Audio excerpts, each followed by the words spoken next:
Supreme court electoral బాండ్స్ను రద్దు చేసినప్పటికీ ఆర్థిక నేరస్తులు తమ పలుకుబడిని ఉపయోగించుకుని ప్రభుత్వాలకు వేల కోట్ల రూపాయల నష్టాన్ని ఎలా కలగచేస్తున్నారని చెప్పడానికి తాజా ఉదాహరణ మెగా కృష్ణారెడ్డి. తెలంగాణ, ఆంధ్ర ప్రాంతాల్లో కాంట్రాక్టుల పేరుతో వేల కోట్ల రూపాయలు కాజేసినట్టు ఆరోపణలు ఉన్న మెగా కృష్ణారెడ్డి ఎక్కడికక్కడ ఆయా అధికార పార్టీలకు రాజమార్గంలో భారీగా లంచాలను ముట్టజెప్పిన వ్యవహారంపై తీవ్రమైన చర్చ జరుగుతోంది. తన ఖాతాల నుంచి ఇప్పటికీ 966 కోట్ల రూపాయల ఎలక్టోరల్ బాండ్స్ను కొనుగోలు చేసి అధికార పార్టీలకు సమర్పించారు.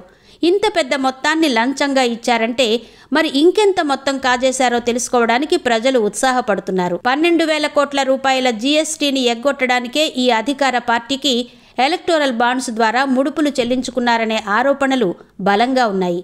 ఈ 12,000 కోట్ల రూపాయలు ప్రభుత్వ ఖజానాకు వెళ్లవలసిన సొమ్ము. కానీ కేంద్రంలో అధికారంలో ఉన్న బీజేపీకి ఎలక్టోరల్ బాండ్స్ను చెల్లించి మెగా కృష్ణారెడ్డి ఈ 12,000 కోట్ల రూపాయల జీఎస్టీ బకాయికి ఎగనామం పెట్టడం ఇప్పుడు చర్చనీయాంశమైంది.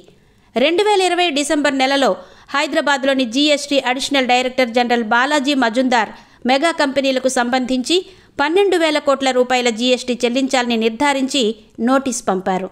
అంతే 2 నెలలు తిరగకుండానే మజుందార్ 2021 ఫిబ్రవరి 11వ తేదీన తన ఉద్యోగానికి స్వచ్ఛంద పదవి విరమణ చేసి వెళ్లిపోయారు. వాస్తవానికి 2028 వరకు మజుందార్ పదవీకాలం ఉంది. అంటే మెగా కృష్ణారెడ్డి ప్రభుత్వ పెద్దలకు ఆమ్యామ్యాలు తడిపి ఒక నిజాయితీ పరుడైన ఉన్నతాధికారిని ఏ విధంగా ఇంటికి పంపించేశారో అర్థం చేసుకోవచ్చు.